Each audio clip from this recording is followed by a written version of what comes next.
him. I want to watch the news. Are you making headway at least? This is the news.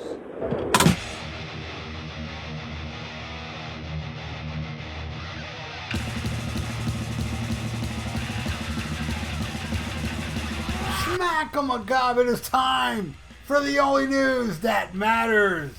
And Brian May reflects on the creative challenges behind Another One Bites the Dust, noting how the Queen drummer Roger Taylor didn't want to have it on the album.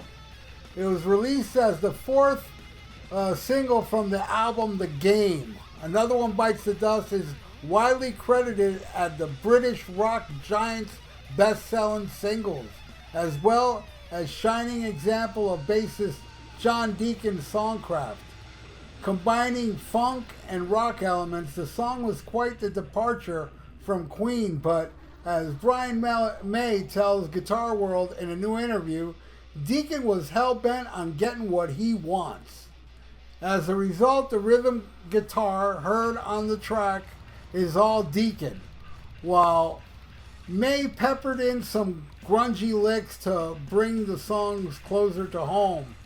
As to how much credited input in the term of his playing he received from the bassist while crafting the song, May said, "Well, I don't think I was in it at all to start off with, because he's hell-bent on getting what he wants, so it's his rhythm guitar playing, it's not mine. That's very funky style, that John. Oh yeah, and he wanted Roger to have a sort of disco-type sound. And it's all done in a loop, so Roger reluctantly put loads of tape on his drums and played very stiff, and Deacon made a loop out of it, so it started to be unnatural at that point, and it's a damn good loop though, and it's beautiful, and Deacon did the bass and Deacon did the rhythm. And while Freddie Mercury adored the process, the guitarist notes how Roger Taylor was reluctant to have it released as part of The Game, the album.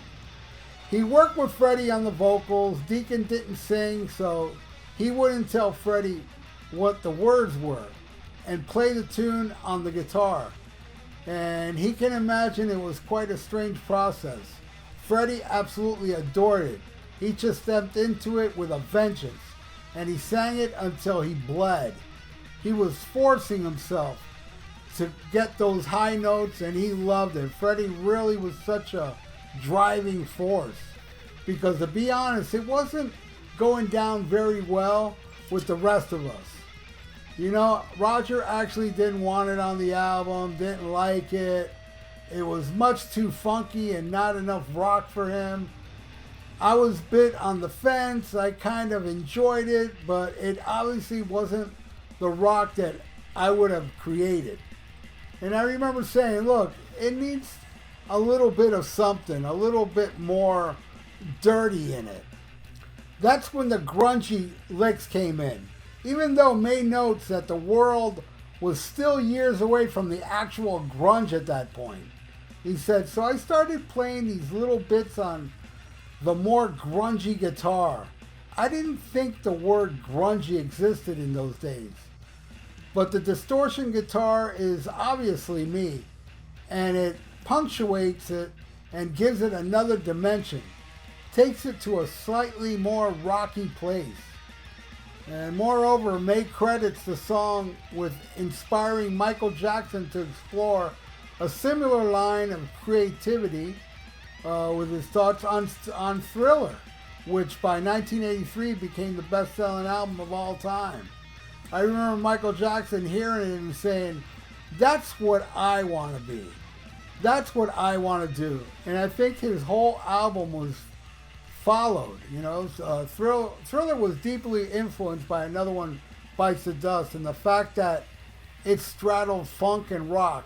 Michael came to the same place from a different direction. Very interesting.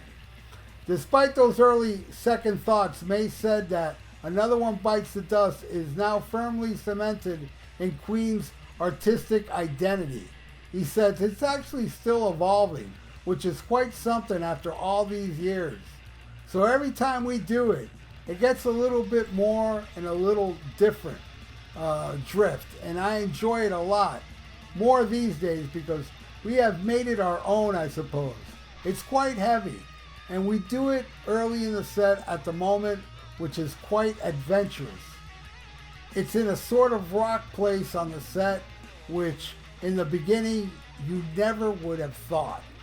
The song is a very important part of the Queen canon. It's perhaps our biggest song ever in the terms of sales. I'm not sure, but it must be close. All right, there you go.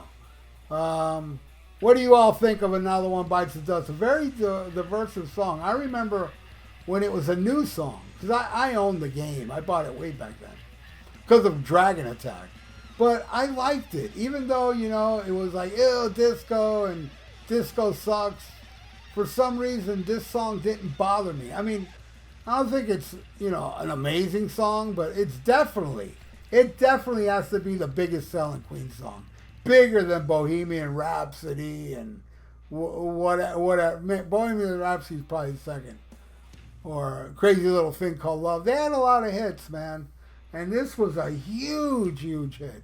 And I remember reading how Michael Jackson was responsible for Another One Bites the Dust to be released as a single. Because the band didn't want to release it. It was the fourth single, the last single, I think.